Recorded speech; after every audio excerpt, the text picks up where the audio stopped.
पाली तालुका के कोलक गांव में 98वें भजन सप्ताह का भव्य उत्सव। पालकी यात्रा के साथ 55 मटकियां फोड़ी गई। पाली तालुका के कोलक गांव में हर साल की तरह इस साल भी पारंपरिक और श्रद्धा भक्ति के साथ भजन सप्ताह का भव्य उत्सव मनाया गया। इस साल भजन सप्ताह का 98वां वर्ष मनाया गया। इस अवसर पर दिन रात लगातार मंदिर में भक्तिमय माहौल के बीच भजन कीर्तन का आयोजन किया गया। सप्ताह में आज सुबह पूरे गांव में श्रद्धापूर्वक भगवान की पालकी यात्रा निकाली गई। इस शोभा यात्रा के दौरान ग्रामीणों द्वारा अनोखे तरीके से उत्साहपूर्वक 55 मटकियां फोड़कर भक्तिमय उत्सव कोलक गांव में मनाया गया।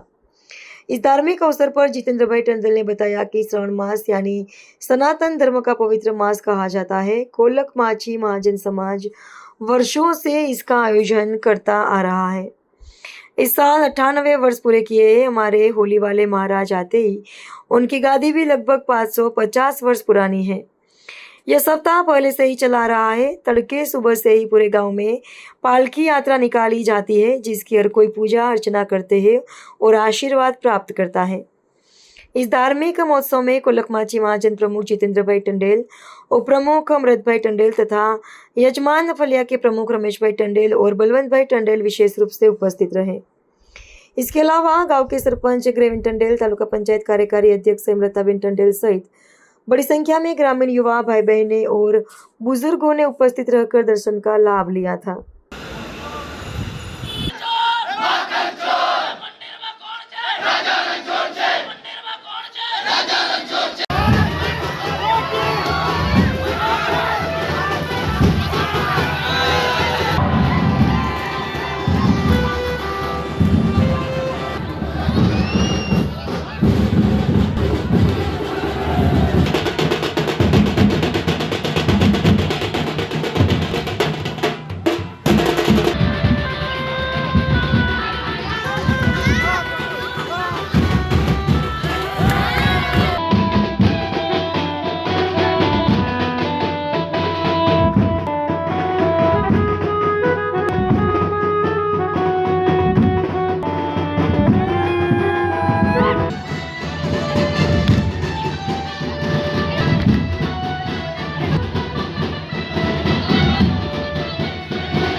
શ્રાવણ માસ એટલે સનાતન ધર્મનો પવિત્ર માસ કહેવાય. શ્રી કોલ્લક માછી મહાજન પંચ વર્ષોથી ભજન સપ્તાહનું આયોજન કરતી આવી છે. આ વર્ષે 98મું વર્ષ શ્રી માછી મહાજન પંચે વર્ષ પૂરું કર્યું છે. કહેવાય છે કે વિક્રમ સંવત શરૂ થયો અને પછી આપણે 2082 હોય કે ઈસવીસન 2026 હોય, પણ અમારી જે સપ્તાહ શરૂ થઈ એ તો લગભગ વર્ષોની છે. અમારા જે હોડીવાળા મહારાજ અહીંયા આવે છે એની ગાદી પણ લગભગ 550 વર્ષ થયા. એ પહેલાની સપ્તાહ ચાલતી હતી, પણ અમારા વડીલોએ જ્યારથી નોંધ રાખી ત્યારથી આજે 98મું વર્ષ અમે ઉજવી રહ્યા છે. અને યજમાન ફળિયું, જે સપ્તાહનું યજમાન ફળિયું કહેવાય, કે અમારા એવા 10 ફળિયા છે અને 8 મોરલી છે. તો રોજ અમારે 1.5 કલાક, 24 કલાકમાં 1.5 કલાક આવે એટલે 3 કલાક વગાડવાનું હોય. તો આજે અમે 7 દિવસની સપ્તાહ પૂરી કરી 8મા દિવસે ભગવાનને આખા ગામમાં અમે એમના ઘરે ઘર જઈને દર્શન કરાવીએ છીએ. લોકો દર્શન કરે છે અને ભગવાનના દર્શન કરી આખું ગામ આશીર્વાદ લે છે. તો આ પ્રસંગે હું ખાસ વિશેષ આભાર માછી મહાજન પંચ વતી જે બાળિયાવાર અને પીર ફળિયાનો ખાસ હું આભાર વ્યક્ત કરું છું. કારણ કે આ પ્રસંગે જે બાળિયાવાર અને પીર ફળિયાના જે યુવાનોએ જે સરસ આયોજન કર્યું, આયોજનમાં કે ગામમાં આખા ગામમાં એને શણગાર કર્યો, મંદિરની સામે જે ગેટ બનાવ્યો, એ પ્રસંગે હું માછી મહાજન વતી હું ખૂબ ખૂબ એમનો આભાર વ્યક્ત કરું. અને છોકરાઓએ જે બંને યજમાન ફળ્યું છે એમાં અંદાજિત લગભગ આખા ગામમાં 55 જેટલી મટકી બાંધી હતી. અને એ 55 મટકી સવારે 8 વાગે નીકળ્યા હતા અને બપોરે 12 વાગે આખું ગામ ફરીને પછી મંદિરે 12 વાગે આરતી કરવા માટે પહોંચી ગયા. એટલે આ પ્રસંગે હું ખાસ યુવાનોનો ખૂબ ખૂબ આભાર વ્યક્ત કરું છું. અને થોડા જ વર્ષમાં એટલે 2028 ની અંદર કોલ્લક ગામ સપ્તાહ નિમિત્તે 100 વર્ષ પૂર્ણ કરશે. 100 વર્ષ શતાબ્દી વર્ષ ઉજવવાના છે. ત્યારે આપ સર્વને બધાને આખા જિલ્લાને અમે આમંત્રણ પાઠવીશું કે કોલ્લક ગામમાં જે ભજન સપ્તાહ ઉજવે છે એના 100 વર્ષ પૂર્ણ થાય છે. ત્યારે હું આ પ્રસંગે સર્વનો ખૂબ ખૂબ ભાવિક ભક્તોનો આભાર માની માછી મહાજન પ્રત્યે હું આભાર વ્યક્ત કરું છું.